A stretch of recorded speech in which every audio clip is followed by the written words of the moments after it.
오늘은 뉴라이트, 극우 보수, 그리고 운동권 극좌, 진보의 세금에 대한 사상과 구체적인 사건 사례를 통해 각 진영의 시각차를 자세히 살펴보겠습니다. 각 진영이 세금을 어떻게 바라보고 어떤 주장을 펼치는지, 그리고 실제 사건들을 통해 어떻게 드러나는지 함께 알아볼까요? 먼저 뉴라이트와 극우 보수 진영은 일반적으로 시장 경제를 중시하며 세금은 경제 활동을 위축시키는 요인으로 보는 경향이 있습니다. 이들은 낮은 세율과 세금 감면을 통해 기업의 투자와 고용을 촉진하고 경제 성장을 이루어야 한다고 주장합니다. 법인세 인하를 통해 기업의 투자 여력을 늘리고 이를 통해 일자리를 창출해야 한다는 논리를 펼치곤 합니다. 과거 이명박 정부 시절의 감세 정책이 대표적인 예시라고 할 수 있습니다. 반면 운동권과 극좌 진보 진영은 세금을 사회 불평등을 해소하고 공공 서비스를 확충하는 중요한 수단으로 봅니다. 이들은 누진 세율을 강화하여 고소득층과 대기업에게 더 많은 세금을 부과하고 이를 통해 확보한 재원으로 복지,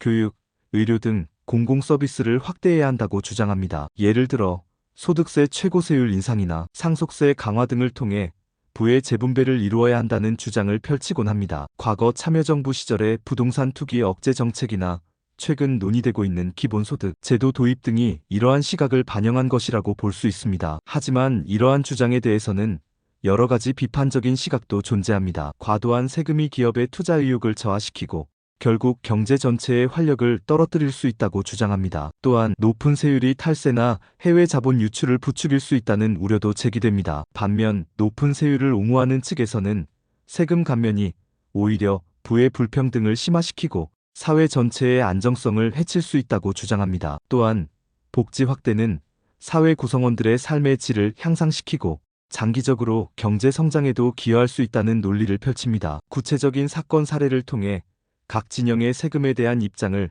더욱 자세히 살펴보겠습니다. 먼저 2010년대 초반에 있었던 법인세 인하 논쟁은 뉴라이트와 극우 보수 진영의 주장을 잘 보여주는 사례입니다. 당시 정부는 기업의 투자 확대를 위해 법인세율을 인하하겠다는 정책을 발표했고 이에 대해 진보 진영은 부자 감세라며 강하게 반발했습니다. 또 다른 예로 최근 논의되고 있는 기본소득제도 도입 논쟁은 운동권과 극좌, 진보 진영의 주장을 잘 보여주는 사례입니다. 기본소득 제도는 모든 국민에게 조건 없이 일정 금액의 소득을 지급하는 제도로 이를 통해 사회 불평등을 해소하고 모든 국민의 기본적인 삶을 보장해야 한다고 주장합니다. 하지만 보수 진영은 재원 마련의 어려움과 노동 의욕 저하 등을 이유로 반대하고 있습니다. 각 진영의 주장을 균형 있게 이해하고 사회 전체의 이익을 위한 최적의 해법을 찾는 것이 중요합니다. 한국납세자연대